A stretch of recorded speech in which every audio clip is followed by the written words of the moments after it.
শুরু হোক কি নাই। নমস্কার, শুভ সন্ধ্যা। আজ আমাদের বাংলা ভাষা সংস্কৃতি মননে যাপনের উদ্বোধনের পরে আজ প্রথম বক্তব্য আপনারা শুনবেন এবং এই বক্তব্য পরিবেশন করবেন বা বক্তা হিসাবে আজকে আপনাদের সামনে এসে উপস্থিত হবেন অধ্যাপক ডক্টর তপোধীর ভট্টাচার্য। তিনি যে বিষয়ে আজকে বক্তব্য রাখবেন সেটি হলো বাংলা সাহিত্য চর্চার সাম্প্রতিক প্রবণতা, সংকট ও সম্ভাবনা। ডক্টর তপোধীর ভট্টাচার্য আমাদের মধ্যে উপস্থিত হয়ে গেছেন। নমস্কার স্যার, শুভ সন্ধ্যা স্যার। তিনি এসে গেছেন আমাদের মধ্যে। অধ্যাপক ডক্টর তপোধীর ভট্টাচার্য সম্পর্কে আমার কিছু বলা মানেই অবশ্যই বাতুলতা বলে মনে হয়, তবু আনুষ্ঠানিকভাবে যেটা বলার প্রয়োজন সেটা আপনাদের দর্শকদেরকে আমি জানাতে চাই। অধ্যাপক ডক্টর তপোধীর ভট্টাচার্য প্রাক্তন উপাচার্য, আসাম বিশ্ববিদ্যালয়। তিনি আসাম বিশ্ববিদ্যালয়ের বাংলা ভাষা ও সাহিত্য বিভাগের প্রাক্তন বিভাগীয় প্রধান ছিলেন। তিনি প্রাক্তন রবীন্দ্র অধ্যাপক, ভারতীয় ভাষা ও সাহিত্য বিভাগ, দিল্লি বিশ্ববিদ্যালয়। তিনি আমাদের মধ্যে আজকে ঠিক একদম ঘড়ির সময় অনুযায়ী শুধু নয়, বলবো দর্শকদের এসে উপস্থিত হওয়ার আগেই তিনি এসে হাজির হয়ে গেছেন। আপনারা আমাদের এই আলোচনা শুনবেন। আমি এই আলোচনায় আজকে আমরা উপস্থিত রাখছি আরেকজন আমাদের অধ্যাপক মাস্টারমশাই, শ্রদ্ধেয় অধ্যাপক ডক্টর রবীন্দ্রনাথ বন্দ্যোপাধ্যায়। তিনিও আজকে থাকবেন, আমাদের এখানে সভাপতিত্ব করবেন বা সভাপতি হিসাবে তিনিও উপস্থিত থাকবেন। এবং আমরা এই প্ল্যাটফর্মটা আমাদের বাংলা ভাষা সংস্কৃতির যে অবস্থায় আমরা পৌঁছেছি, আস্তে আস্তে যেভাবে আমাদের একটু ক্ষয় হচ্ছে, আমরা যে বিদ্যাসাগর বা রামমোহনের দেখানো বা রবীন্দ্রনাথ ঠাকুরের দেখানো যে পথ আমরা অবলম্বন করার কথা আমাদের, আমরা অঙ্গীকারবদ্ধ ছিলাম, সেই অঙ্গীকারবদ্ধ আর থাকতে পারিনি বা পারছিও না। হয়তো আমার, আপনার বা সকলেরই দায় সেক্ষেত্রে আছে।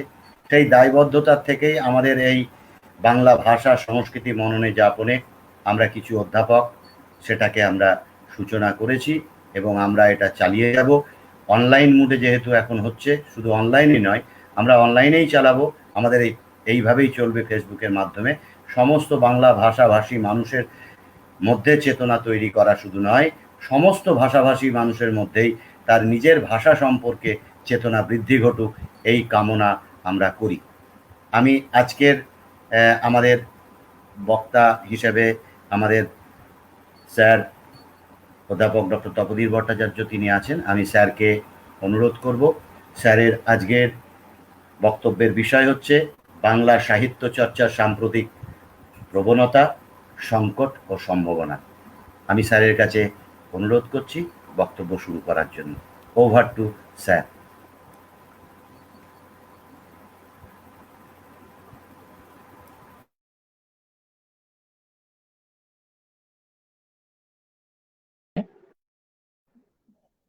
এটা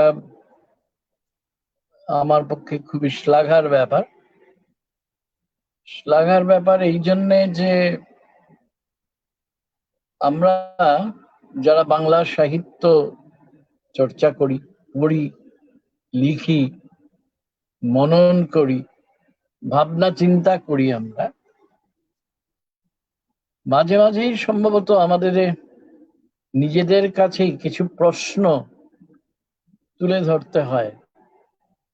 তাই আজকে যে বিষয়টি সেতু চট্টোপাধ্যায় আমাদের শোনালেন, যে বিষয়টি নিয়ে আমার বলার কথা, আসলে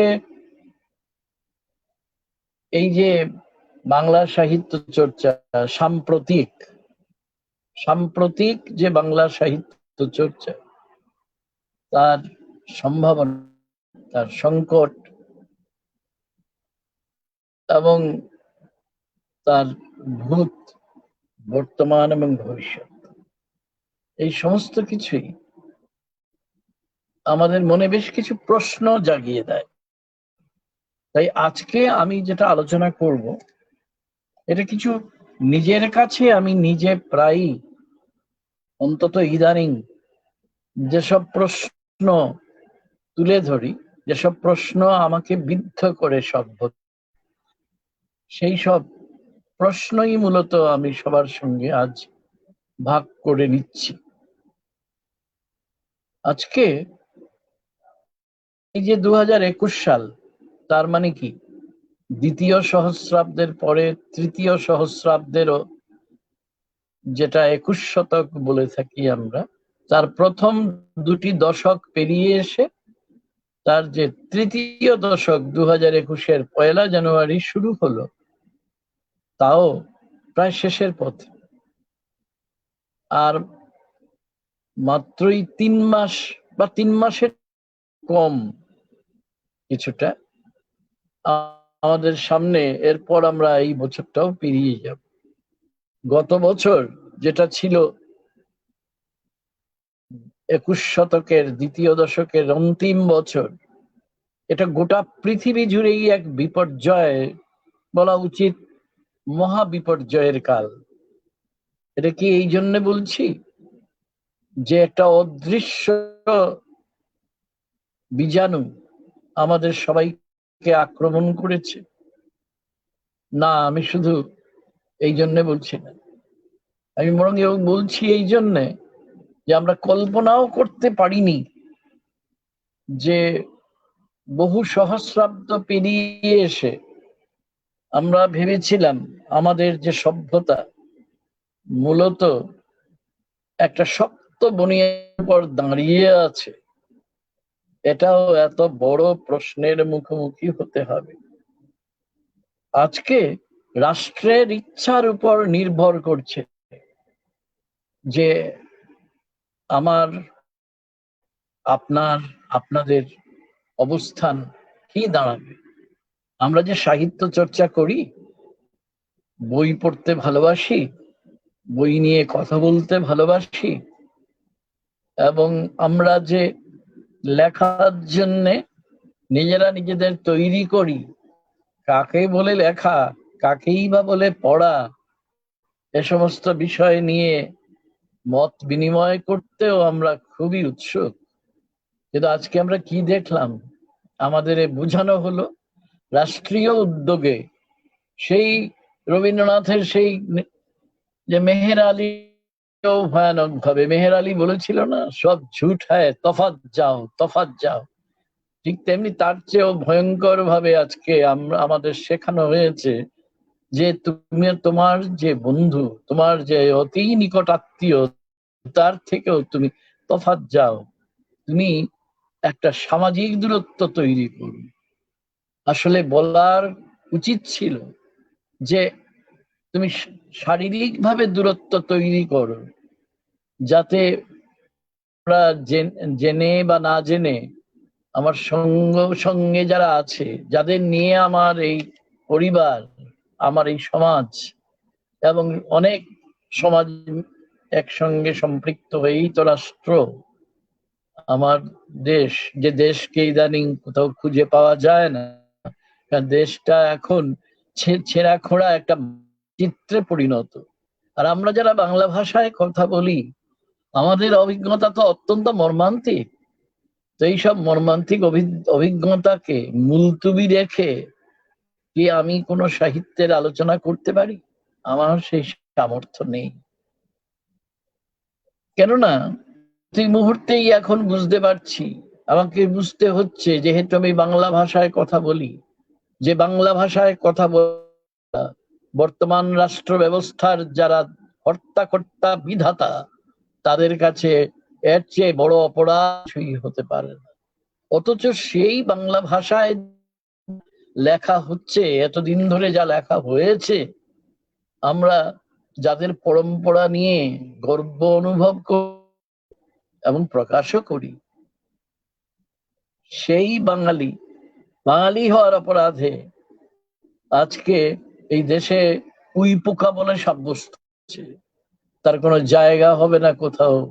এবং আমাদের মধ্যে যত রকম ভাবে পারে বিভাজন এনে দিচ্ছে রাষ্ট্র, তার নানা ধরনের অস্ত্র শস্ত্রের মধ্য দিয়ে আমাদের এক ভয়ঙ্কর ভাবে মগজ ধুলাই হয়ে যাচ্ছে প্রতিনিয়ত। এমনকি এই যে আমি আজ কথা বলছি আপনাদের সামনে, আজকেও আমার কিছু অভিজ্ঞতা হলো, যেটা আমি বলবো না, এটা প্রয়োজন নেই বলে, যে অভিজ্ঞতা আমাকে বুঝিয়ে দিচ্ছে যে আমরা সত্য এবং মিথ্যাকে গুলিয়ে ফেলেছি। আর তখন সাহিত্যের ছাত্র হিসেবে আমার ভুতুম ভগবানের স্রষ্টা জয় গোস্বামী, তার কথা মনে পড়ে যায়। ভুতুম ভগবান নামে দীর্ঘ কবিতার একটা অংশ খুব গুরুত্বপূর্ণ, অনেকে মনেও রেখেছেন নিশ্চয়। এই কথাগুলো আমার মনে পড়ে যায়। আমরা যা করি ব্রহ্মতাই, ব্রহ্মতাই, আজ ব্রহ্মতাই, আমরা নিজেদের জায়গা চাই। এটা এক ধরনের উচ্চারণ। এবং সেই আমরা বলতে কারা? আমরা কথাটা যদি আমরা ঊর্ধ্ব কমার মধ্যে রাখি, তাহলে আমরা কারা? এই প্রশ্ন তো থাকে, প্রশ্নের কি সদুত্তর? বা জয় গোস্বামীর সমকালীন কবি রঞ্জিত দাস একটি বহু উদ্ধৃত গদ্য কবিতায় লিখেছিলেন যে আমরা জন্মলগ্ন থেকেই মিথ্যা জানি, নির্ভুল ভাবে মিথ্যাকে জানি। কেননা কোনটা সত্য আর কোনটা সত্যভ্রম সেটা প্রতি মুহূর্তে আমাদের গুলিয়ে দিচ্ছে। কিন্তু না, এই কথাটা আমি খুব বেশি দূরে প্রসারিত করব না, কিন্তু এই কথাগুলো আমার মনের মধ্যে আছে। বলছিলাম না শুরুতে যে আমি আসলে নিজের মুখোমুখি যখন হই, যেটা নিয়ে আমার সারা জীবন কেটে গেল, বাংলা ভাষায় রচিত সাহিত্যের নানা পাঠকৃতি নিয়ে, নানা বয়ান নিয়ে, আজকে আমি অন্তত অনুভব করি যে আমি এমন কিছু প্রশ্নের মুখোমুখি হচ্ছি যে আমার অস্তিত্বটাই আমার কাছে মিথ্যা হয়ে যাওয়ার মতো অবস্থা হয়ে গেছে। শুধুমাত্র রাজনৈতিক মাত্রা সম্পন্ন নয় এই প্রশ্নটা, এই প্রশ্নটা আসলে আস্তিত্বিক মাত্রা সম্পন্ন, এক্সিস্টেন্সিয়াল ডাইমেনশন যদি ইংরেজিতে অনুবাদ করি, তাহলে সেই ব্যাপারটা চলে আসে। আমরা সাহিত্যের মধ্যে কি চাই, এর উত্তর তো রবীন্দ্রনাথ কত ভাবে দিয়েছেন। আমি তার মধ্যে যাব না, কারণ তাহলে এটা বড় অন্য একটা প্রশাখা দিয়ে আমি অন্য জায়গায় চলে যাব। কিন্তু মনে তো রাখতে হবে কথাগুলো, সহিতত্ত্ব ইত্যাদি ইত্যাদি আমরা সবাই জানি, অন্তত আজকে আমরা যারা শুনছি এই আলোচনাটা, যে সামঞ্জস্য, সংসর্গ, সহিতত্ত্ব যা দেয়, যা বুঝিয়ে দেয় প্রতিনিয়ত, সচেতন করে তোলে চিরদিন, তার নামই সাহিত্য। কিন্তু সাহিত্য কি ওই জায়গায় আছে? আজকে আমরা কি দেখছি? আমরা ঋত্বিক ঘটকের একটি বিখ্যাত চলচ্চিত্রে স্বয়ং তিনি অভিনয় করেছিলেন, আমরা জানি যুক্তিতক্ক গপ্পতে, সেখানে একটা সংলাপকে একটু কাজে লাগিয়ে আমি স্মরণ করছি এবং স্মরণ করতে বাধ্য হচ্ছি, কারণ এটা আমার এবং আমার মনে হয় যে আমাদের অনেকেরই মনের মধ্যে অবধারিত ভাবে এসে যাচ্ছে। এই উচ্চারণ মালা ব্রহ্মাণ্ড পুড়ছে, ইতিহাস পুড়ছে, সভ্যতা পুড়ছে, সংস্কৃতি পুড়ছে, দাউ দাউ আগুনে ছাই হয়ে যাচ্ছে এতদিনকার সমস্ত অর্জন। সবকিছুই তো ইন্ধন এখন। আসলে সময় নিজেই দাহ্য, নিজেই দাহ। তার মানে কি? তার মানে হলো পরিণাম বলে কিছু নেই। পরিণাম তাহলে কি একটা বিভ্রম? অর্থাৎ সাহিত্য পড়লে কি পরিণতি হতে পারে, আমার কি কি অর্জন হতে পারে, এ বিষয়ে যাবতীয় ধারণা কি এখন একটা বিভ্রম হয়ে গেছে? পরিণাম কি তাহলে একটা প্রহসন? জীবনানন্দ যে ধারালো কুয়াশার কথা বলেছিলেন আমাদের, সেই ধারালো কুয়াশা যেন ছেয়ে ফেলেছে গোটা চরাচরকে। তাই যারা অন্ধ সবচেয়ে বেশি আজ চোখে দেখে তারা, এবং এরাই হচ্ছে সেই সব ভাঙ্গা মানুষ, অপমানুষ, যারা ইতিহাসের মৃত্যুর কথা আমাদের কাছে ঘোষণা করে, সংস্কৃতির মৃত্যুর কথা বলে, মতাদর্শকে নস্যাৎ করে মতাদর্শের মৃত্যুর কথা বলে, মানুষের মানে কিনা মানবতার মৃত্যুর কথা বলে, এবং এরাই নানা ছদ্মবেশে এসে ওই করোনা ভাইরাসের সময় বলে যায় তফাৎ যাও, তফাৎ যাও, সামাজিক দূরত্ব তৈরি করো। যদি সমাজের মধ্যেই সামাজিকতা থেকে আমি দূরে সরে যেতে, ভয়াবহ অভিব্যক্তি আমরা সর্বত্র দেখতে পাচ্ছি। আমার এই ছোট শহর শিলচরে দেখেছি, আপনারা যারা উত্তরবঙ্গ থেকে শুনছেন আপনারা নিশ্চিত আমি উত্তরবঙ্গে দেখেছি, এবং সর্বত্র, এক কথায় গোটা পৃথিবীতে। কারণ রাষ্ট্র পরিচালক যারা, তাদের চরিত্র তো এক। তারা চায় না যে তাদের অপকর্ম গোটা দেশকে এক এক করে যদি বিক্রি করে দেয়, যদি 8 মাস 9 মাস ধরে কৃষকেরা গ্রীষ্ম শীত বর্ষা তুচ্ছ করে নিজেদের ন্যায্য দাবি আদায়ের জন্য আক্ষরিক অর্থে রাস্তায় নেমে আসে, তাহলে তাদের উপর দিয়ে মদমত্ত ঔদ্ধত্যে গাড়ি চালিয়ে দিয়ে হত্যা করা যায়, এবং রাষ্ট্র তখন হত্যাকারীদের পক্ষ নেয়। এটা কি মানবতার মৃত্যু নয়? এইগুলোকে বাদ দিয়ে কোন বাংলা সাহিত্যের আলোচনা করতে পারি আমরা আজ? এবং আমাদের কিছু মাস আগে প্রয়াত আমাদের প্রিয় কবি শঙ্খ ঘোষ লিখেছিলেন না, মুখ ঢেকে যায় বিজ্ঞাপনে। আর আমরা কি দেখছি? মুখ নয়, শুধু গোটা অবয়ব ঢেকে যাচ্ছে ঝাঁ চকচকে বিজ্ঞাপনে। হ্যাঁ, শুধু মুখ নয়, মায়াবী আরশিতে চলে মুখোশের সঙ্গে দেখা দেখি, এবং জানাশোনা কি তৈরি হয়? আমরা স্রেফ তাকিয়ে থাকি একজন আরেকজনের দিকে, আমরা দেখি না কিছুই। কারণ দেখতে পারলে তো জানতে পারতাম, কিন্তু জানারও তো মৃত্যু হয়ে গেছে। তো আমার সাহিত্য কি এটা পক্ষে থাকছে না বিপক্ষে থাকছে? 80-এর শেষে সম্পূর্ণ অন্য একটা প্রেক্ষিতে উত্তরাধুনিকতার পোস্ট মডার্ন নয়, একদমই নয়, বাংলা কবিতায় উত্তরাধুনিকতার যিনি অন্যতম প্রধান প্রবক্তা, সেই কবি অমিতাভ গুপ্ত অসাধারণ গদ্য লিখেছিলেন, যেটা বারবার ওই গানের ধ্রুপপদের মতো ফিরে ফিরে এই প্রশ্ন করেছিল নবীন কবি, তরুণ কবি তরুণ দিকে। তেমনি প্রশ্ন কি আমাদের উদ্দেশ্যে উচ্চারিত হচ্ছে না? আমরা যারা সাহিত্য নিয়ে কথা বলতে আজকে আমি বলছি কথা, আপনারা কেউ কেউ হয়তো বিভিন্ন জায়গায় শুনছেন, যে আমরা কি সত্যি মানুষের পৃথিবীকে চাইছি এখন আর সাহিত্যে?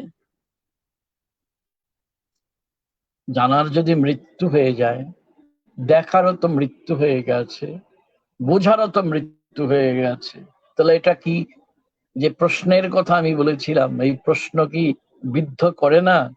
আপনারাই বলুন। মানুষ যে দুনিয়ায় অস্তিত্বকে অতীতের প্রত্নকথার বিষয় করে তুলেছে, যেন প্রত্নতাত্ত্বিক গবেষণা, আর্কিওলজিক্যাল রিসার্চের বিষয় করে তুলেছে, সেখানে আমার আপনার নির্দিষ্ট অবস্থান বলে কিছু থাকতে পারে কি? মিখাইল বাখতিন একটা সিচুয়েটেডনেস এর উপর গুরুত্ব দিয়েছিলেন। আর কোন অবস্থানে রয়েছি সেই অবস্থানের ওপর গুরুত্ব দিয়েছিলেন, কারণ অবস্থানই সত্যের নিয়ন্তা। সাহিত্য যখন আমরা পাঠ করি, আমি কোন অবস্থানে রয়েছি, আপনি কোন অবস্থানে রয়েছেন, তার উপরই তো নির্ভর করে সত্য। সত্য তো বিমূর্ত কিছু নয়। আমরা দেখছি সত্য এবং মিথ্যা একাকার হয়ে যাচ্ছে, আলো এবং অন্ধকারের দ্বৈততা মুছে যাচ্ছে। কবি রণজিৎ দাস, একটু আগে যে বললাম যে জন্ম মুহূর্ত থেকেই আমরা নির্ভুল ভাবে মিথ্যাকে জানি, এই কথাটা বলে আমাদের সতর্কীকরণ করেছিল। সেই মিথ্যা আজকে সর্বত্র ছেয়ে গেছে। এবং আমি জানি এখানে আপনারা যারা শুনছেন, আমারই মতো আপনাদের সবার মাতৃভাষা বাংলা, কিন্তু খুব দুঃখের সঙ্গে বলছি, রবীন্দ্রনাথের বাংলা বা বাঙালি বাংলা ভাষা, নেতাজি সুভাষচন্দ্রের বাংলা ভাষা, কাজী আব্দুল ওদুদের বাংলা ভাষা এবং বাঙালি, শেখ মুজিবুর রহমানের বাঙালি এবং বাংলা ভাষা সম্ভবত কোথাও নেই। কারণ বাঙালি তাকেই বলি যে শুধু বাংলা ভাষায় কথা বললেই যে সে শুধু বাঙালি হয় না, যে নিজেকে হিন্দুতে মুসলমানে বর্ণাশ্রম প্রথার অন্ধ অনুসরণে কাউকে উচ্চবর্ণীয় কাউকে নিম্নবর্ণীয় তফসিলি বলে বিভাজিত করে না, তারাই হচ্ছে বাঙালি। সে বাঙালি যে প্রান্ত থেকেই ভারতবর্ষের কিংবা ভারতবর্ষের বাইরে, সে তার বাংলা ভাষা যদি বলে, সে যদি তার সাহিত্যকে অনুসরণ করে, তবেই সে খাঁটি বাঙালি হবে। খাঁটি বাঙালি কখনো ধর্মান্ধ হতে পারে না। ঘৃণা এবং বিদ্বেষ আজকের ভারত, অবশ্য ভারত তো নেই, হিন্দুস্তানে রূপান্তর হয়েছে, যেখানে হিন্দি হিন্দু হিন্দুস্তান এই স্বৈরতান্ত্রিক নীতি প্রবল, একমাত্র নীতি যা গিলে খাচ্ছে আমাদের সমস্ত সত্যকে, আমাদের সংস্কৃতিকে। এই রকম একটা বাস্তবের মধ্যে থেকে তাকে অস্বীকার করে কোন সাহিত্যের আলোচনা আমরা করতে পারি আজ? সামাজিক আর সাংস্কৃতিক প্রক্রিয়া কি কেবল জরাজীর্ণ প্রাতিষ্ঠানিক অভ্যাসের অনুসরণ? এটাও একটা প্রশ্ন। লক্ষ্য কি সত্যি আছে আমাদের? যারা সাহিত্যের সঙ্গে সঙ্গে অন্য সব প্রশ্ন আসবে, কিন্তু আমি মূলত কিন্তু ওই গান যেভাবে সময় ফিরে আসে, আমি কিন্তু সাহিত্য থেকেই শুরু করেছি এবং সাহিত্য আমি ফিরে আসছি বারবার।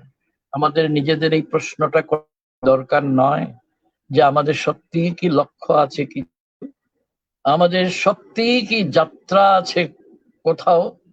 আমরা তো সেই ইংরেজি সাহিত্য আমরা অনেক পড়েছেন নিশ্চয়ই, এলিস ইন ওয়ান্ডারল্যান্ডের মতন আমরা নতুন এলিসেরা নতুন ওয়ান্ডারল্যান্ডের দিকে যাচ্ছি। আমরা আসলে আয়না মহলের বাসিন্দা, আমরা আয়নার বাইরে থেকে আয়নার ভেতরে ঢুকছি। বাস্তবের ধুলোমাটি কোথায় পড়ে রয়েছে পেছনে, তাকে আড়াল করছে কুহকের বাস্তবতা, তাকে আড়াল করছে মিথ্যার স্তরে স্তর, মিথ্যার সিঁড়ির পরে সিঁড়ি। বাস্তব থেকে ছুটি নিয়ে আমরা যখন কুহকের গোলক ধাঁধায় মিশে যাই, যখন বাঙালি সত্তার মূল তাৎপর্য না বুঝে আমরা বিশ্ব পুঁজিবাদের সঙ্গে অত্যন্ত ঘৃণা বিদ্বেষ হিংসা সম্বলিত সামন্ততান্ত্রিক অন্ধতার বশবর্তী হই, আমরা যদি ধর্মান্ধ হই তাহলে বিশ্বজোড়া ফাঁদে ধরা পড়তে আর বাকি থাকে কি? আমরা জীবন থেকে চিহ্ন মুছে নিচ্ছি, আর কে না জানে আমরা কবিতার মধ্যে চিহ্ন খুঁজি, ছোট গল্পের মধ্যে চিহ্ন খুঁজি, এমনকি যে উপন্যাস সার্থক তার উপন্যাসের যে বয়ান, সেই বয়ানের মধ্যেও আমরা চিহ্নের গ্রন্থনা খুঁজি। কিন্তু আমরা কি দেখছি? আমাদের দেশের বর্তমান কর্ণধার রাষ্ট্রকে বিশ্ব পুঁজিবাদের স্বেচ্ছাবৃত মুৎসুদ্দি করে থেমে থাকেনি, তারা লুণ্ঠনে ব্যাপৃত। দেশ দেশ বিক্রি হয়ে যাচ্ছে এবং আমরা দেখেও দেখছি না। বাঙালির মধ্যে সবচেয়ে বেশি দেখা যায় যে বাঙালিরা যাদের কাছে সবচেয়ে বেশি ঘৃণিত, তাদেরই পক্ষপাতিত্ব আমরা দেখি। যেন এই বার্তা বাঙালিরা খুব আগ্রহের সঙ্গে দিতে চাইছে। ওই যারা, আমার হঠাৎ মনে পড়ে গেল, এলা যেরকম বলেছিল, কোন এলা? 4 অধ্যায়ের এলা যেমন অতীনকে বলেছিল, দস্যু আমার কেড়ে নিতে হবে না গো, নাও এই নাও, তেমনি তার আগে প্রাণ পরিবেশে তারি লাগি কারাকারি করার মতন করে আমরা নিজেদের তুলে দিচ্ছি। আমরা ভুলে গেছি আমাদের পরম্পরা। আমাদের পড়া শুরু হয়েছিল সেই কবে আমরা জানি না। বাঙালি সত্তা কিন্তু চর্যাপদেও শুরু হয়নি, কিন্তু সেটা আরেক কথা, আরেকদিন সুযোগ পেলে বলবো। এটা নিয়ে আমার কিছু ভাবনা আছে, জানি। তা আমরা কি দেখছি? প্রথম গেছে লজ্জা, এরপরে আমরা একে একে সব অলংকার ছেড়ে দিচ্ছি। বিমা শিল্প ব্যাংকিং গেছে, রেল গেছে, বিমান গেছে, সব গেছে। এমনকি আমাদের যারা চাকরির পরে পেনশন ইত্যাদি পাচ্ছেন, তারা ভয়ে ভয়ে বলছেন আমাদের পাবো তো। কিন্তু এটা বলার সময় তারা একবারও না যে এটা ভয়ঙ্কর প্রতিবাদের ব্যাপার। প্রতিবাদ ভুলে গেছে বাঙালি। নেতাজি সুভাষ, বাঘা যতীন, মাস্টারদা সূর্য সেন, প্রীতিলতা ওয়াদ্দেদারদের যে বাঙালি আজ নেই, তাই স্বদেশী নামাবলী পড়া পুরুষদের কাছে, আর যারা পালাগানের সূত্রধার, তাদের কাছে আমরা বিকিয়ে দিচ্ছি নিজেদের, এবং এতে নগ্নতা ঢাকার কোনো আয়োজন আমরা করছি না। উলঙ্গের দেশে পোশাকের প্রয়োজন কি? কথা বলে তো শেষ করতে পারবো না। পুঞ্জ পুঞ্জ ছাইয়ের মধ্যে কোথাও একটু আগুন আছে কিনা খুঁজে তো দেখতে হবে নিশ্চয় আমাদের। কারণ যত উদ্ধত মহড়া থাক বিরোধিতার, বিশ্ব পুঁজিবাদের, ধর্মান্ধ মৌলবাদের, হিংস্রতার, আমরা আমাদের এটাও একটা বড় প্রশ্ন, কি তার বিরুদ্ধে কোন প্রতিবাদ দেখতে পাচ্ছি? কারণ একজন, তিনি অবশ্য বিদেশের একজন বড় তাত্ত্বিক, আমেরিকায় থাকতেন, তিনি বলেছিলেন কোন একটি প্রসঙ্গে যে প্রকৃত যা সাহিত্যিক বয়ান, লিটারারি টেক্সট, তার মধ্যে কোথাও না কোথাও থাকবেই প্রতিবাদ, প্রতিরোধ। যদি না থাকে তাহলে মনে রাখতে হবে যে সাহিত্য যে আসলে একটা যুদ্ধক্ষেত্র, এই বোধই আমাদের মধ্যে তৈরি হয়নি। এইবার যে কথাটা বলবার, যে এই যে প্রশ্নের পরে প্রশ্ন উঠে আসছে, আমরা অবক্ষয়ী আধুনিকতাবাদের আগ্রাসী চূড়াবালি দেখেছি। এখন আমরা দেখতে পাচ্ছি যে আধুনিকোত্তরবাদ মানে পোস্ট মডার্ন টাইমস এর আমিষ অন্ধকার, জীবনানন্দের শব্দ, আমি অন্ধকারে শত শত সূর্যকে আমরা ডুবে যেতে দেখছি। ক্লান্ত পৃথিবীর বেলাভূমিতে দাঁড়িয়ে আমরা দেখতে পাচ্ছি যে আমাদের বাংলা সাহিত্য কিন্তু শনাক্ত করতে পারছে না শত শত শুকরীর প্রসব বেদনার আড়ম্বরকে। এটা বলতে পারছে না সাহস করে, মানুষের মৃত্যু হলেও তবু মানব বেঁচে থাকে। আমাদের ঢেকে দিচ্ছে অনেক অদৃশ্য পর্দা, আমরা যে আর ভালো করে বুঝতে পারছি না। নতুন সত্য যে নতুন উপলব্ধি নিয়ে আসার কথা ছিল আমাদের, সেটা আমরা ভুলে গেছি। আমরা যাদের কবিতা পড়তে ভালোবাসতাম বিভিন্ন সময়ে, হয়তো কারুর কারুর ক্ষেত্রে কিছু আপত্তি থাকে, তাহলেও তো আমরা ধারাবাহিকভাবে পড়েছি, নয়? এবং কেন আমাদের ভালো লেগেছে? কারণ কবিতার মধ্যে আমরা চিহ্নের অভিযাত্রা দেখেছি। জলে ভেসে যায় কার সব, কোথা ছিল বাড়ি, রাতের কল্লোল শুধু বলে যায় স্বেচ্ছাচারী। শক্তি চট্টোপাধ্যায়। মনে পড়ে গেল কথা বলতে বলতে।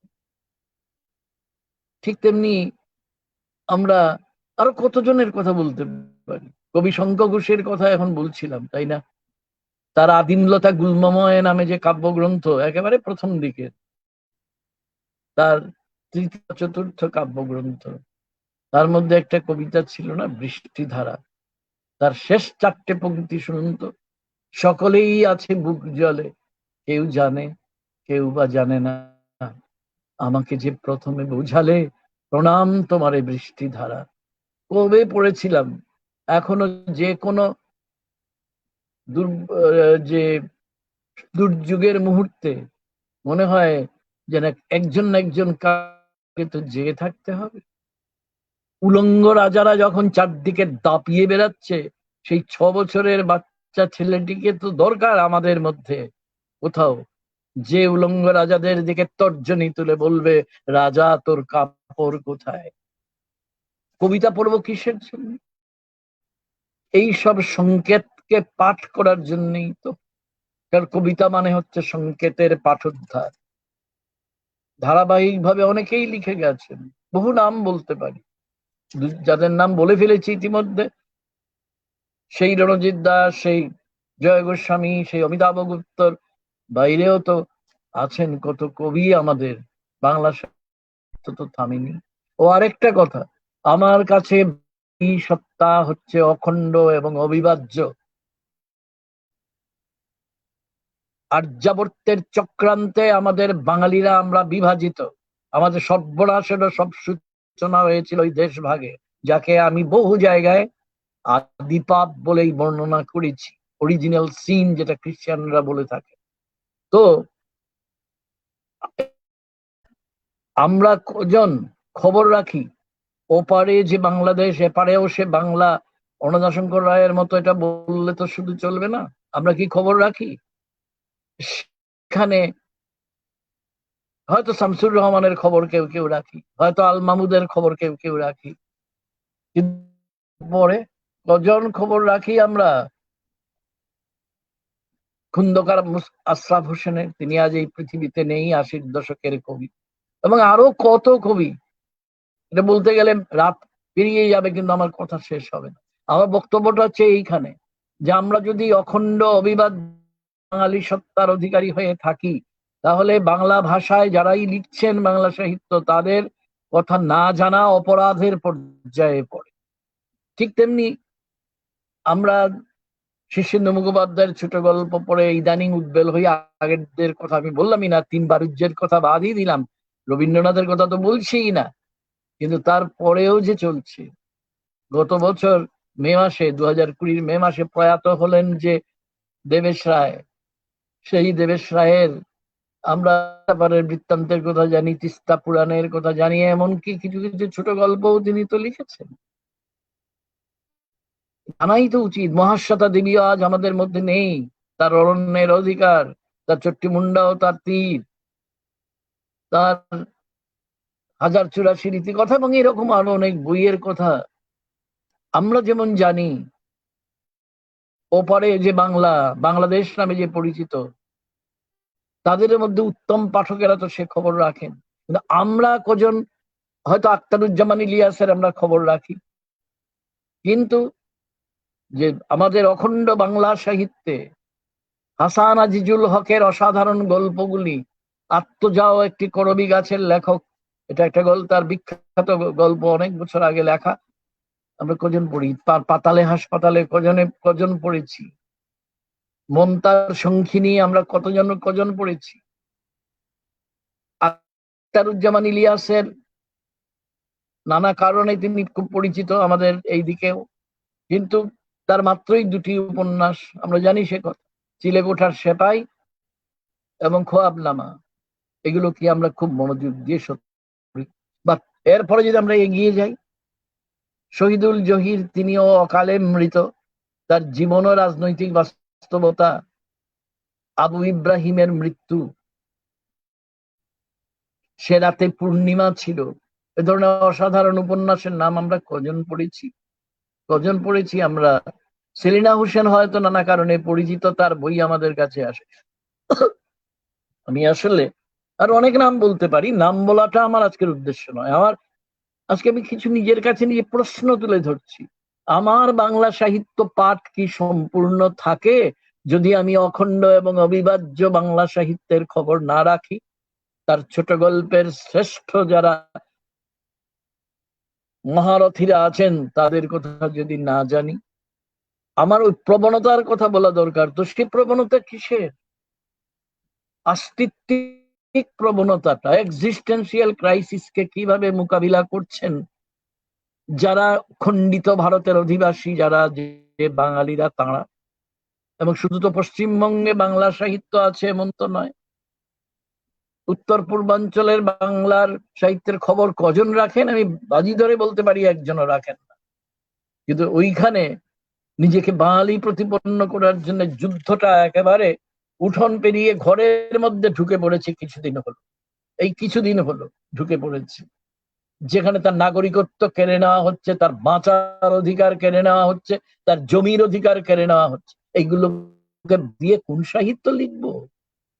লেখা কি উচিত? নৈতিকতার প্রশ্ন একটা আসে না, যে আমার এই লেখাটা কি আমার খুব নৈতিক কাজ হয়?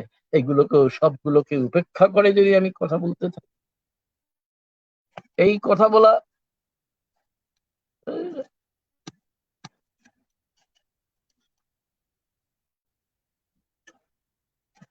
মাঝে মাঝে একটু অসুবিধা হয়ে যাচ্ছে, কিছু কিছু ফোন কল চলে আসছে, আমি দুঃখিত এই জন্যে। ইতিহাস খুঁড়লে যে শত জল ঝরনার ধ্বনি পাওয়া যায়, আমার বাঙালি জীবনের ইতিহাস খুঁড়লে তার শত জল ঝরনার ধ্বনি আবিষ্কার এবং পুনরাবিষ্কার করা বড় জরুরি। এটা কি আমরা অনুভব করেছি? জীবনের মর্মমূলে যে থাকে যে দ্বিরালাপ, যে দ্বিবাচনিকতা, সেই দ্বিবাচনিকতা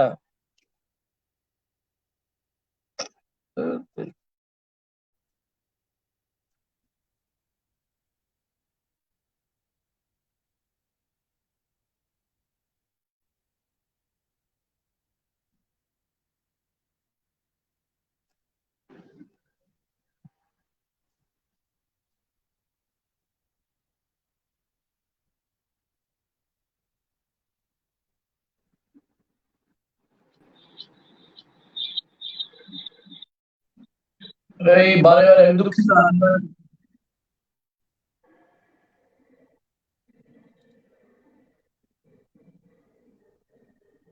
বারে বারে লাইন নিয়ে।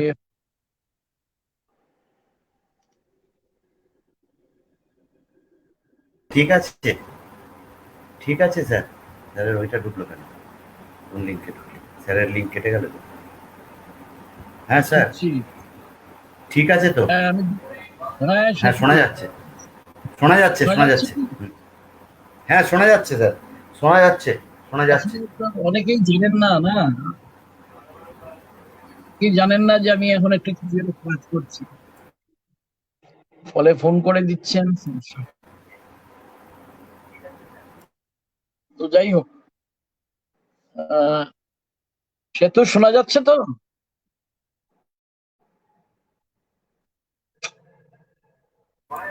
শোনা যাচ্ছে স্যার, শোনা যাচ্ছে, ঠিক শোনা আছে, যাচ্ছে। ঠিক আছে।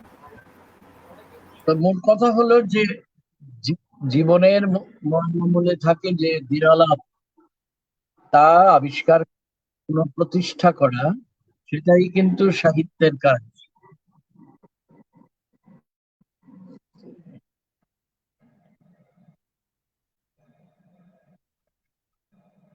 তো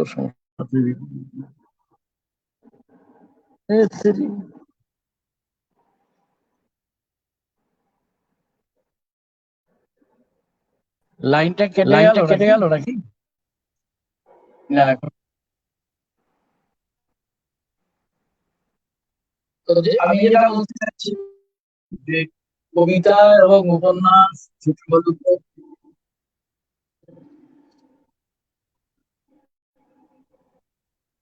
সবকিছুর ক্ষেত্রে আসল হচ্ছে তাৎপর্য।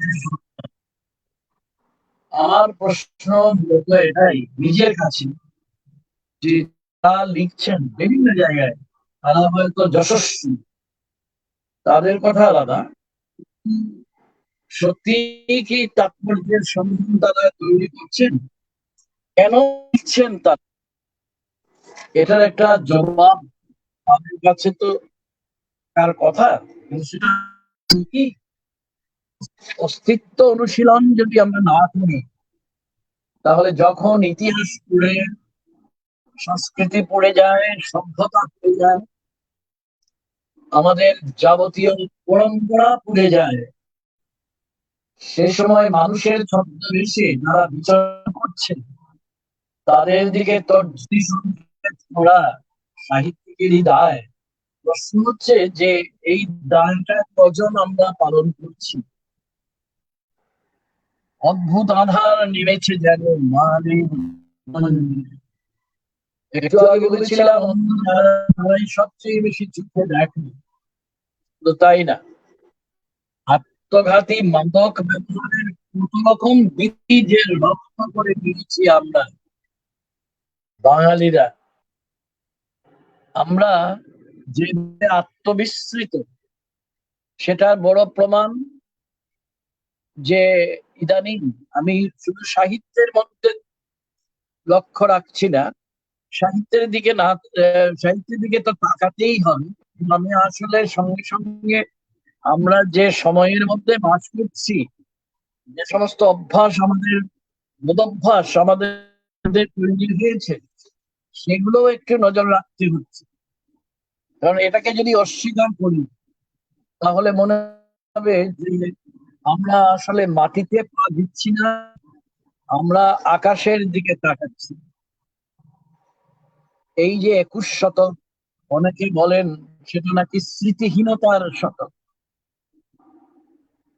একদিকে এককেন্দ্রিক বিশ্ব ব্যবস্থার দুর্নিবার দাপট, এবং অন্যদিকে অত্যন্ত অন্ধ যে সামরিকতন্ত্র, তার যে ধর্মান্ধতা, এটা চারদিকে হাঁসজারুয়ার বকচ্ছপদের ভিড় বাড়িয়ে দিয়েছে। কিন্তু একজন সাহিত্যিক, সত্যিকারের অর্থে যিনি সাহিত্য, তিনি কালবেলার কথাটাই শুধু করবেন না, তিনি আমাদের কিছু পথ নির্দেশ করবেন।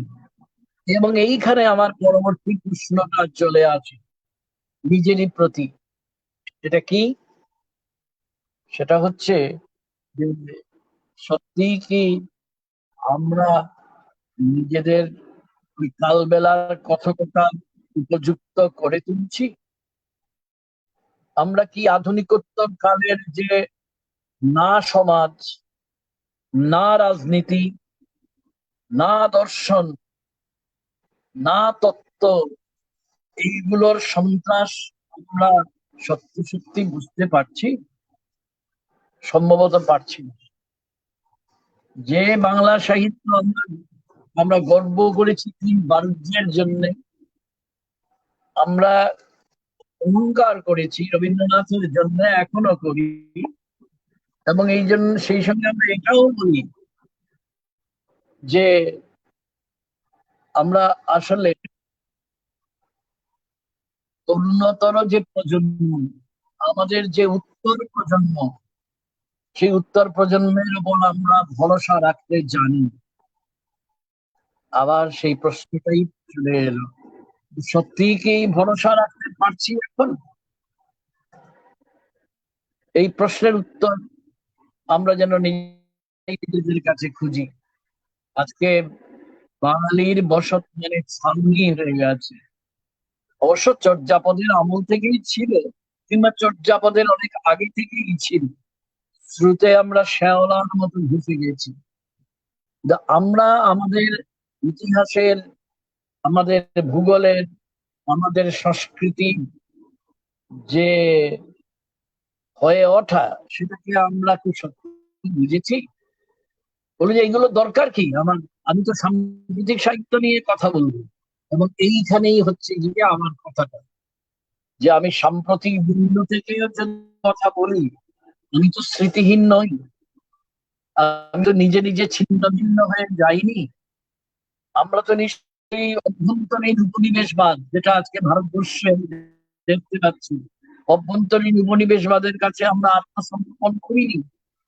যদি না করে থাকি আত্মসমর্পণ, তাহলে আলো এবং অন্ধকার আমাদের কাছে একাকার হবে কেন? কেন গতি ও স্থিতি আমাদের কাছে একাকার হয়ে যাবে? এবং এত বেশি বিভাজনের কাছে আত্মসমর্পণ করে আমরা যদি আমরা যদি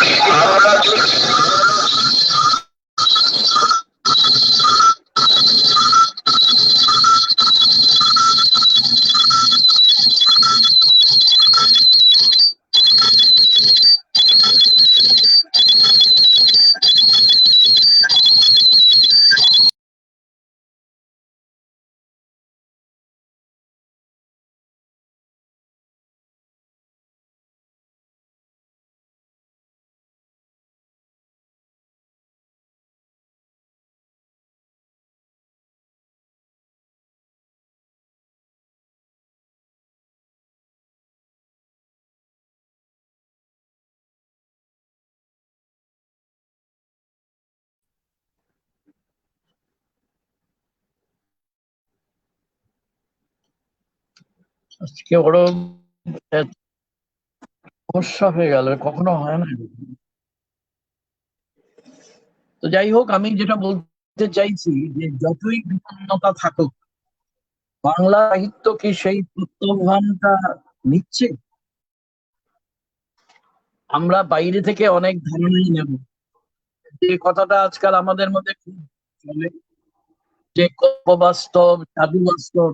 আমার কথা হচ্ছে, যেগুলো আমরা নিশ্চয়ই খুঁজবো, কিন্তু আগে আমার নিজের নিজের যে ঘরটা, নিজের যে নীড়টাকে আগে আমাদের বুঝে নিতে হবে। একে যদি আমরা বুঝে না নিই, তাহলে আমাদের অন্তরের ভিতরে রক্তের কল্লোলে প্রতিধ্বনিত এবং ধ্বনিত হচ্ছে যত সব সাংস্কৃতিক এবং সামাজিক এবং রাজনৈতিক চিন্তায়ন, আমাদের অনেক সংকট, সেগুলোকে আমি শনাক্ত করবো কি দিয়ে? সেটাকে শনাক্ত করার পথ তো আমার জানা নেই। কিন্তু জানা নেই তাও বলবো না, হয়তো প্রশ্নটাই হতে পারে যেটা আমার, যেটা আমি, আমরা সত্যি সত্যি জানি তো। এই জন্য আসল কথা হচ্ছে যে আমাদের সাহিত্য যদি নিজেকে, নিজেদের ভিক্ষাকে, নিজেদের দেখার চোখকে শানিত করার পথটা খুঁজে নিতে পারে, তবেই একমাত্র তার মুক্তির পথটাও সে নিজেই খুঁজে পাবে। কারণ অন্তহীন বিক্ষোভ থাকবে, আত্মবিনাশেরও নানা ব্যাপার থাকবে, যেটা আজকাল সম্ভব বাঙালি জীবনের মধ্যে সবচেয়ে বেশি দেখতে পাই। কিন্তু তা সত্ত্বেও আমরা স্বপ্ন দেখতে পাচ্ছি কিনা, আমরা মিথ্যা, এবং আবার এই কথা বলবো, মিথ্যা এবং সত্যের মধ্যে আমরা তফাৎ করতে পারছি কিনা, আমরা নিজেদের নিজস্ব রুচি আর শিল্পবোধ, সেটা আমরা নিজেরাই বুঝে নিতে পারছি কিনা, এবং চারদিক একদিকে অমানবিকতার, দানবিকতার, পৈশাচিকতার আস্ফালন এবং সন্ত্রাস সত্ত্বেও সাহিত্যকে আমি প্রতিরোধের আয়ুধ হিসেবে গড়ে তুলতে পারছি কিনা, এই একটা কতগুলো প্রশ্ন থেকেই যায়।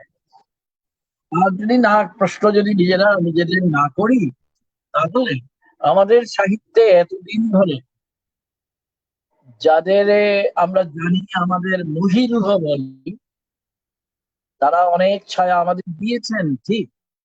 কিন্তু আমি তো ভাবতে চাইছি আমার সাম্প্রতিক আমি আমার নিজের ধারণা অনুযায়ী যে বাঙালি জাতি যে সংকটের মুখোমুখি হয়েছে গত 2-3-4 বছরে, এটা এমনকি দেশভাগের সময় হয়নি। দেশভাগের সময় তার সামনে একটা অলিক স্বপ্ন ছিল যে হিন্দুদের জন্য বাকি আছে হিন্দুস্তান, চলে যাও সেখানে। বা বাঙালি মুসলমান যারা, তারা ভেবেছিলেন তাদের পাকিস্তান, পবিত্র ভূমি তৈরি হচ্ছে পাকিস্তানে, সেখানে চলে গেলেই তাদের ক্ষুধার অন্ন তারা পেয়ে যাবেন, যত শোষণ অত্যাচার সবকিছু শেষ হয়ে যাবে। তা তো হয়নি। যদি হতো তাহলে পাকিস্তানের পাঁজর থেকে বাংলাদেশের জন্ম হতো না। এই নিয়ে অনেক কথা বলা যায়। আসল কথা নিজেকে আমরা দীপ্যমান করে তুলতে পারছি কিনা। দীপ্যমান করে তোলা মানেই হচ্ছে ওর আলোর দিশারি শুধু না, আলোর পাহারাদার হওয়া। আজকে যারা লিখছেন, যারা নতুন ভাবে ভাবতে চাইছেন, তাদের কাছে সবচেয়ে বড় দায়। যেহেতু বাংলা সাহিত্য নিয়ে আমরা সবাই একটু বিঘ্ন আছি, উৎসুক আছি, সেই জন্য আমরা জানি কারা এখন ছোট গল্প লিখছেন, বিশেষ করে এই 21 শতকে কারা লিখছেন, কারা আছেন কবি, তাদের সম্পর্কে শেষ কথা হয়তো বলতে পারবো না। তারা এখনো উপন্যাস নিয়ে, আখ্যান নিয়ে ভাবছেন। এইসব নিয়ে আমরা অনেক কথাই বলতে পারি, কিন্তু আমি যেতে চাইছি ফান্ডামেন্টাল বা মৌলিক বিষয়ে। সেটা হচ্ছে আমরা যে বাংলা ভাষায় বলছি, যে বাঙালি সত্তার সার্বিক অভিব্যক্তি ঘটাতে চাইছি, সেই বাঙালিকে, আমার বাঙালি সত্তাকে আমরা নিজেরা চিনি তো। আমরা নিজেদের মধ্যে যদি বিভাজনই করতে থাকি, এবং আমরা যদি প্রতাপ মানে আধিপত্যবাদ সে যত চেহারায় এখন থাকে, আর বাঙালি চিরকালই আমি মনে করি সে ধর্ম নিয়ে কখনো বাড়াবাড়ি করেনি। তার জিজ্ঞাসা ছিল সে কবে থেকে। না হলে রামমোহন বিদ্যাসাগর আমাদের মধ্যে আবির্ভূত হতেন না, দেবেন্দ্রনাথ ঠাকুর আমাদের মধ্যে আসতেন না, রবীন্দ্রনাথের কথা নাই বা তুললাম। কিন্তু আমরা সব জিজ্ঞাসা করে আছি। জিজ্ঞাসা মূলটি রেখে বাঙালি কখনো বাঙালি হতে পারে না, তার সাহিত্য ও সাহিত্যের পদবাচ্য হতে পারে।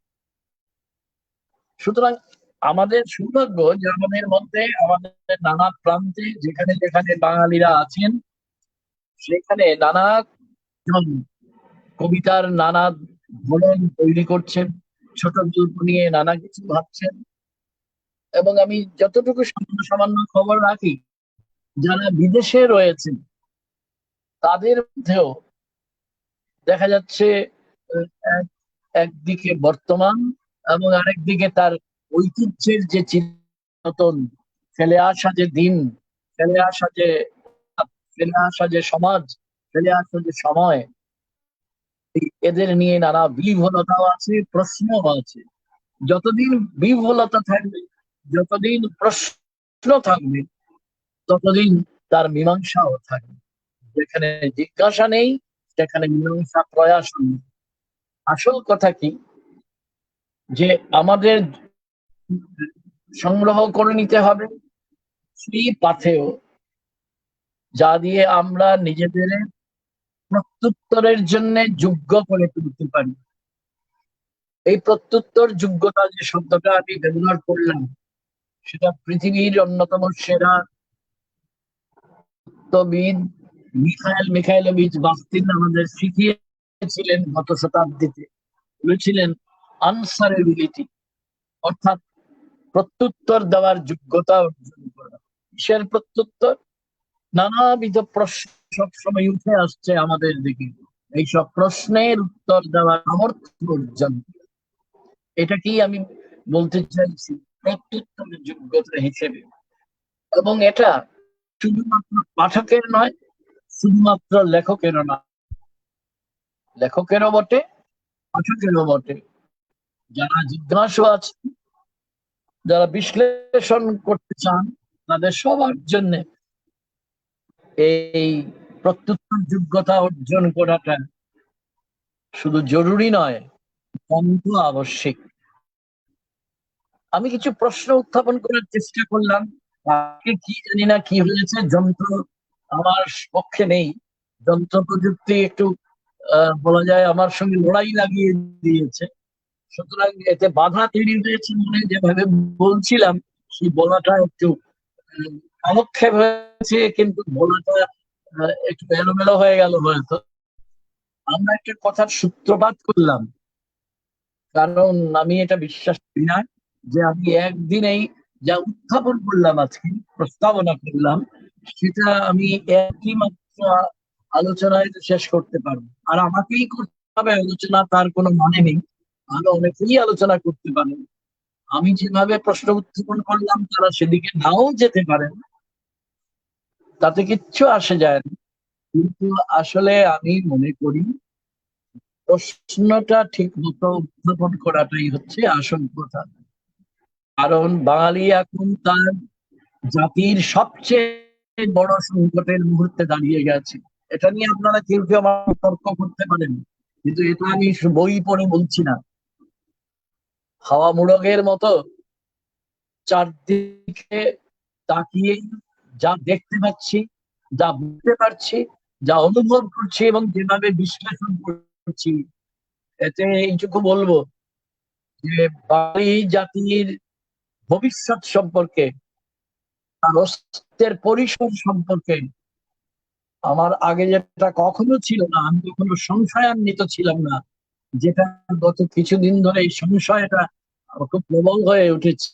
আমি যদি ভুল প্রতিপন্ন হই, আমি খুশি হব, কিন্তু সময়ই বলবে যে আমি সবটাই ভুল বললাম কিনা। আজকে এতটুকুই হলো। হয়তো আর একটু বলতাম, কিন্তু সেটা কিছু করার নেই আজকে যন্ত্রের অসুবিধার জন্য। সেতু শুনতে পাচ্ছ কিনা আমাকে জানি না, যদি পারো তাহলে এরপরে কথা বলবো।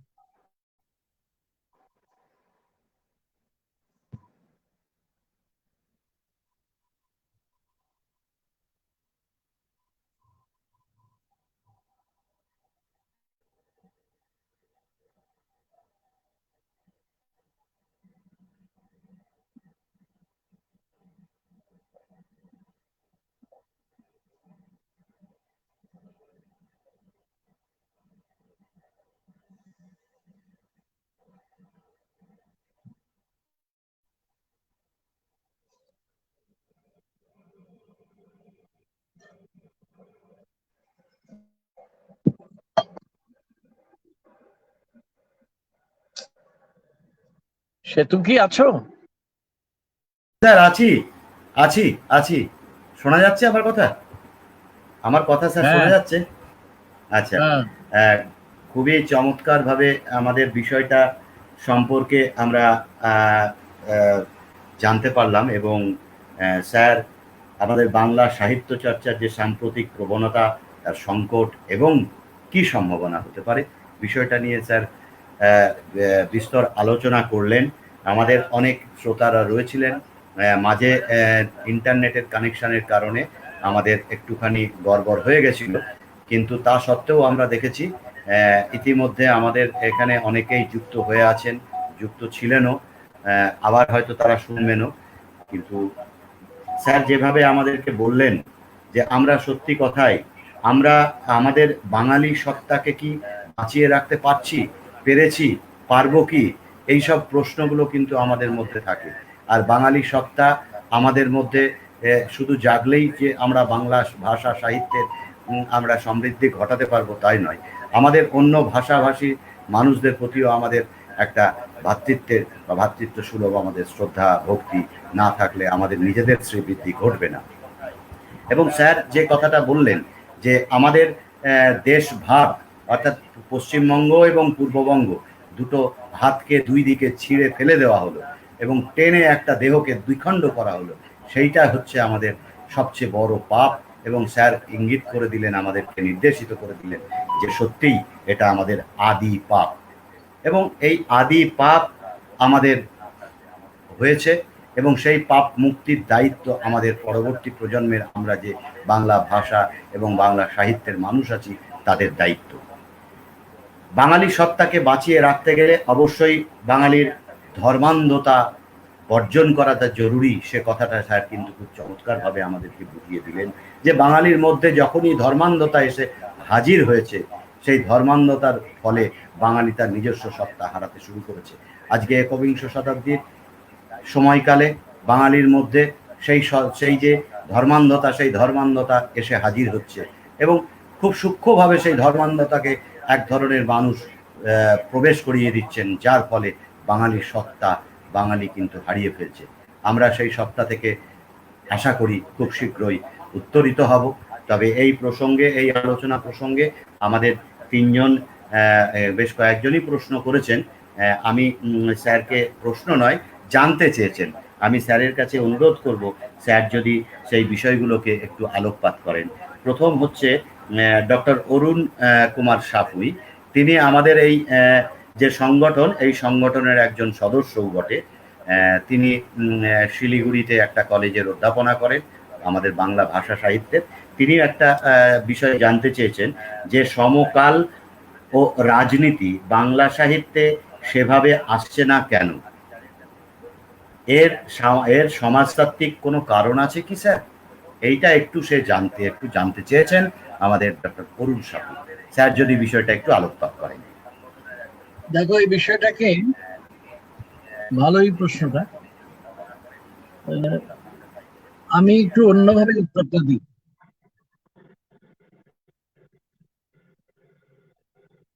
এই মুহূর্তে যেহেতু আমরা খণ্ডিত ভারতের অধিবাসী, এই আমাদের দেশ, যদিও দেশটা ছেঁড়া খোড়া মানচিত্র তৈরি হয়ে গেছে, কিন্তু কথা হচ্ছে যারা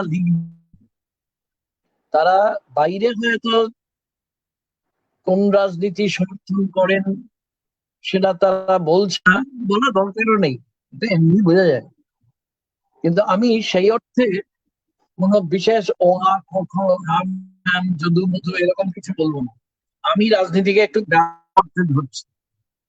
রাজনীতিকে যদি ব্যাপক অর্থে ধরি তাহলে হয় তুমি যারা আধিপত্যবাদী, যারা তোমার রক্ত শুষে নিচ্ছে আক্ষরিক অর্থে, যারা তোমার সর্বনাশ করার জন্য মুখিয়ে আছে, তারা চাইবে তোমার স্থিতাবস্থা যেন বজায় থাকে।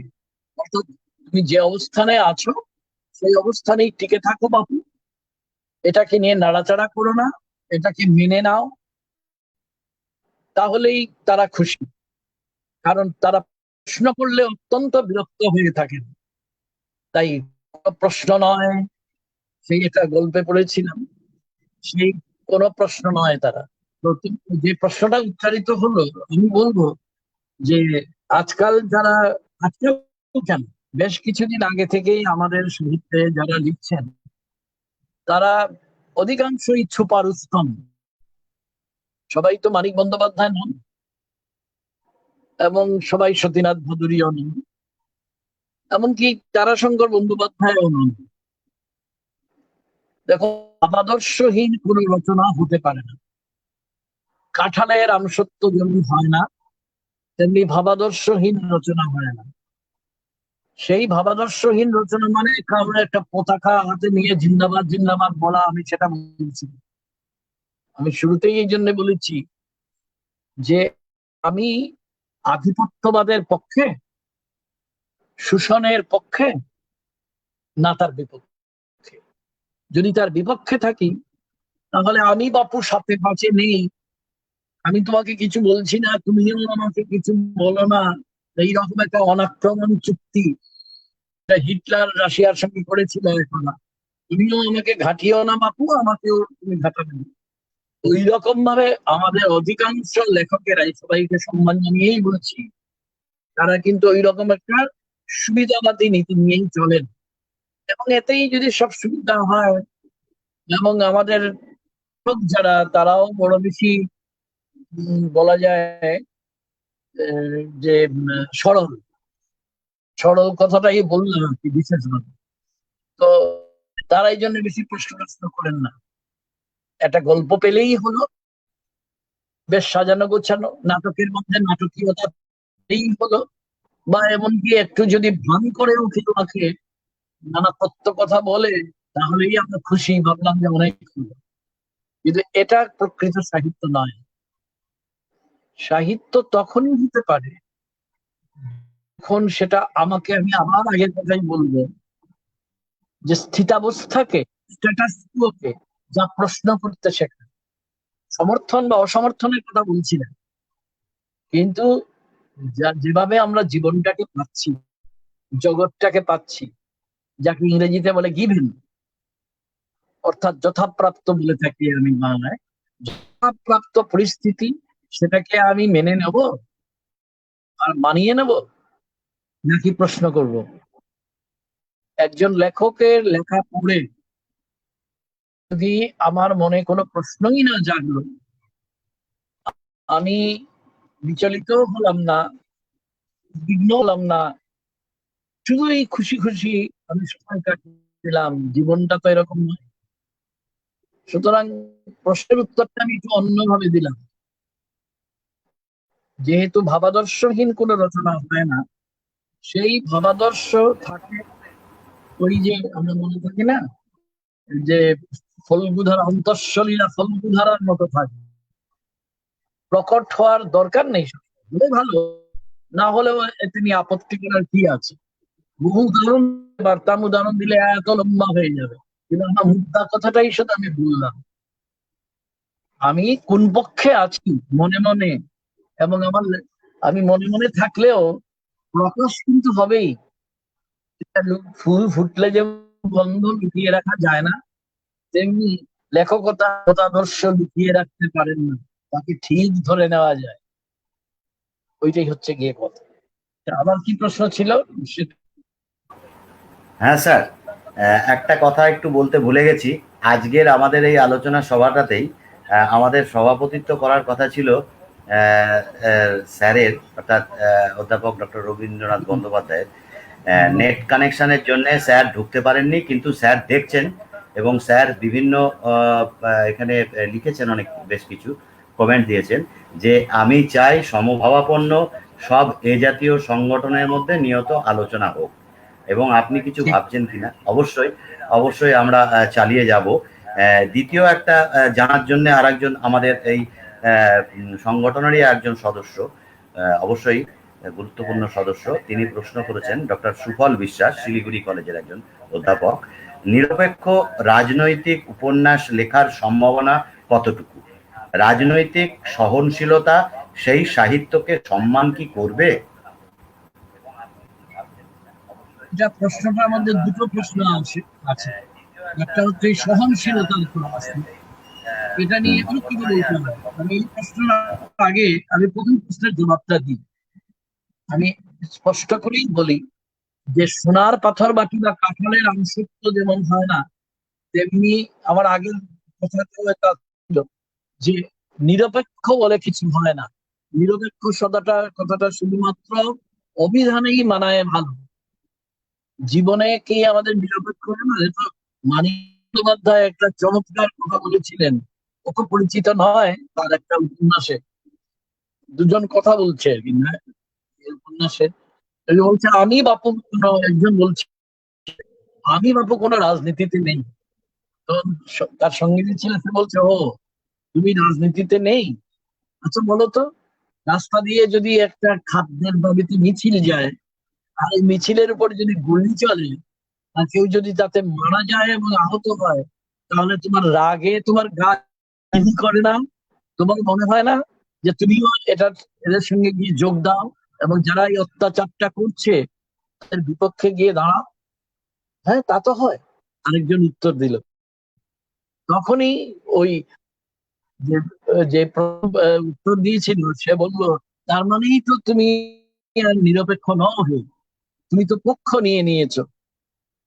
আমি বলি আর না বলি, পক্ষ নিতেই হয়।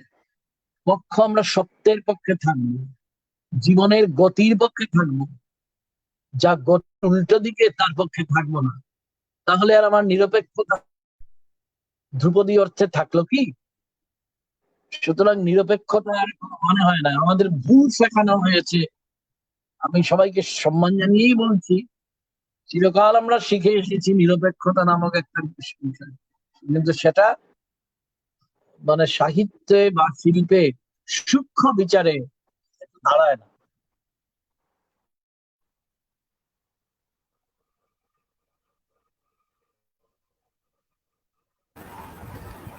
হ্যাঁ স্যার, শোনা যাচ্ছে?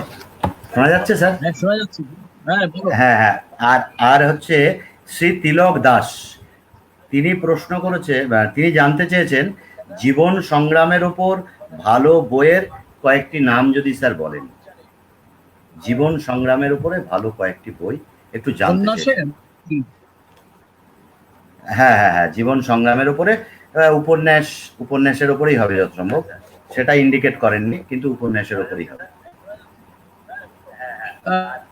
এই কথাটারও আমি একটু অন্যভাবে উত্তর দিই, যে এমন কোন জীবন থাকা সম্ভব না যা স্পষ্টভাবে হোক বা অস্পষ্টভাবে হোক, যার মধ্যে সংযম নেই।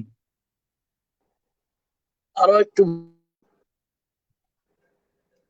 একজন বিখ্যাত তত্ত্ববিদ বলেছেন যে সংঘর্ষ মানেই সংগ্রাম, সংঘর্ষ ছাড়া কোনো তাৎপর্য আমরা অর্জন করতে পারি না। আমি ইংরেজি করে বলি বাখতিনের কথা, all meanings are achieved through struggle. সংগ্রাম ছাড়া কোনো হয় না। তাই যদি হয় তাহলে জীবন সংগ্রাম কোথায় নেই? আর যেখানে জীবন সংগ্রাম নেই সেটা তো সাহিত্যই নয়। সুতরাং ব্যাপক যদি ধরি আমরা, তাহলে আমরা বলবো যে এমনকি বঙ্কিমচন্দ্রের বিষবৃক্ষ, সেটাকে জীবন সংগ্রাম বলবো না কেন? কিংবা এটার জন্য শুধুমাত্র কি আমি আধুনিক জীবনের যে প্রেক্ষিত সেটা মাথায় রাখবো? যদি তা রাখি তাহলেও একটা আছে, কিন্তু আমি এর মধ্যে গেলাম না। সংঘর্ষের মধ্য দিয়ে তাৎপর্যে পৌঁছাচ্ছি, সমস্ত সার্থক উপন্যাসের পাঠক, নভেলিস্টিক ডিসকোর্স বা টেক্সট, সেটা কিন্তু সংঘর্ষ থাকবেই থাকবে। এমন যে বলা যায় খুবই বিমূর্ত ধরনের রচনা, রবীন্দ্রনাথের চতুরঙ্গ, তা তো গভীর ভাবে আস্তিত্বিক সংঘর্ষের একটা আলেখ্য। আর গোড়া তার আত্মপরিচয় জানার জন্য কত তীব্র, কত ব্যাপক সংঘর্ষের মধ্য দিয়ে তাকে তাকে উত্তীর্ণ হতে হলো সত্যি। তার মানে আমি যদি নাম বলতে চাই, বিশাল লম্বা তালিকা হয়ে যাবে। মুদ্রা কথা হলো, সংঘর্ষ ছাড়া জীবন হয় না। তবে সেই সব সংঘর্ষে যেটা শিল্পিত অভিব্যক্তি, আর্টিস্টিক যেখানে থাকে, সেটাই সার্থক উপন্যাস হয়, সেটাই সার্থক নাটক হয়, এরকম আর কি।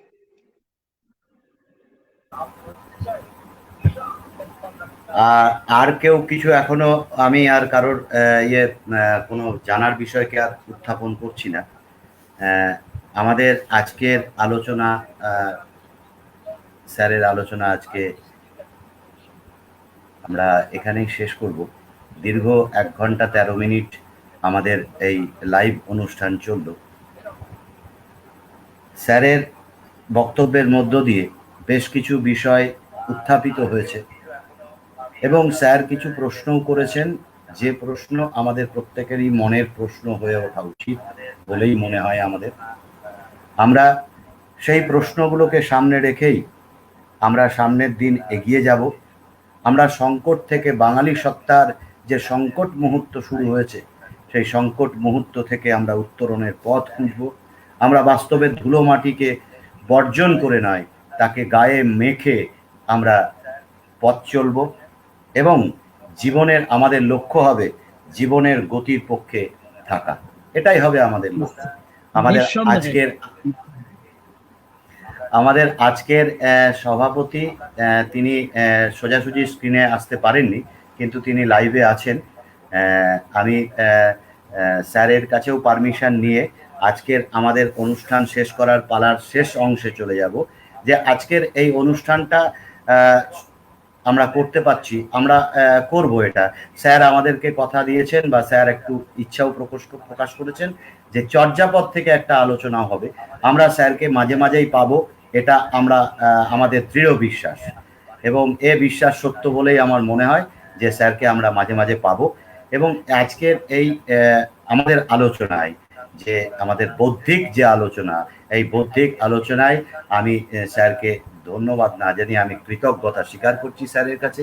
আমি কৃতজ্ঞতা স্বীকার করছি আজকে অনুষ্ঠানের সভাপতিত্ব গ্রহণ করবেন বা সভাপতিত্ব করবেন বলে স্বীকার করেছিলেন আমাদের স্যার অধ্যাপক ডক্টর রবীন্দ্রনাথ বন্দ্যোপাধ্যায়। তার কাছেও কৃতজ্ঞতা স্বীকার করছি আমাদের সংগঠনের পক্ষ থেকে। আমাদের ছোট সংগঠন, শুধু গুটি গুটি পায়ে শুরু করেছি আমরা নবীন অধ্যাপক, আমরা জানি না আগামী দিনে আমরা আমাদের যে উদ্দেশ্য সেই উদ্দেশ্যে পৌঁছতে পারবো কিনা। আমরা ধন্যবাদ জ্ঞাপন করছি আমাদের যারা শ্রোতা রয়েছেন, যাদেরকে দেখতে পাচ্ছি না, যারা দেখছেন আমাদেরকে, তাদের প্রত্যেককেই আমরা যথোপযুক্ত সম্মান জ্ঞাপন করছি, ধন্যবাদ জ্ঞাপন করছি। আমরা আমাদের যে সংগঠনের প্রত্যেক সদস্যকে ধন্যবাদ জানাচ্ছি যে প্রত্যেকে যদি আমরা একত্রিত না হতাম, এক মতে যদি আমরা না থাকতে পারতাম, আমরা যদি আমাদের বাংলা ভাষা সাহিত্যের বিষয়কে নিয়ে বা সংস্কৃতিকে নিয়ে আমরা সুবুদ্ধির আমাদের উদয় না হতো সকলের একসঙ্গে, তাহলে হয়তো আমরা একত্রিত হতে পারতাম না। সেই কারণে আমরা আমাদের সমস্ত সদস্যদেরকে ধন্যবাদ জ্ঞাপন করছি। এবং সর্বশেষ আমি ধন্যবাদ জ্ঞাপন করব নয়, আমি ভালোবাসা জানাবো আরো বেশি করে আমার একমাত্র পুত্র, তার উদ্যোগে আমি এইভাবে লাইভ স্ট্রিমে একসঙ্গে তিনজনকে আনতে পেরেছি। সে তার পড়াশোনার ফাঁকে আমাকে এই ব্যবস্থাটা করে দিয়েছে। সেই আমার পুত্র আহেল অনুরাগকেও আমি খুবই খুবই বাবা হিসাবে তো ভালোবাসি, কিন্তু এখানে একজন সংগঠনের একজন সদস্য হিসাবে আমি তাকেও ভালোবাসা জানালাম। অবশ্যই আমি আমাদের সভাপতির অনুমতি নিয়ে আমি আজকে আমাদের আলোচনার এখানেই সমাপ্তি টানছি। আমাদের অনুষ্ঠান পরবর্তীকালেও যা হবে আমরা অবশ্যই জানিয়ে দেবো। পরবর্তী বক্তা কাকে আনবো আমরা আমাদের গ্রুপে জানিয়ে দেবো। নমস্কার, শুভরাত্রি স্যার। হ্যাঁ স্যার, ভালো থাকবেন, ভালো থাকবেন স্যার।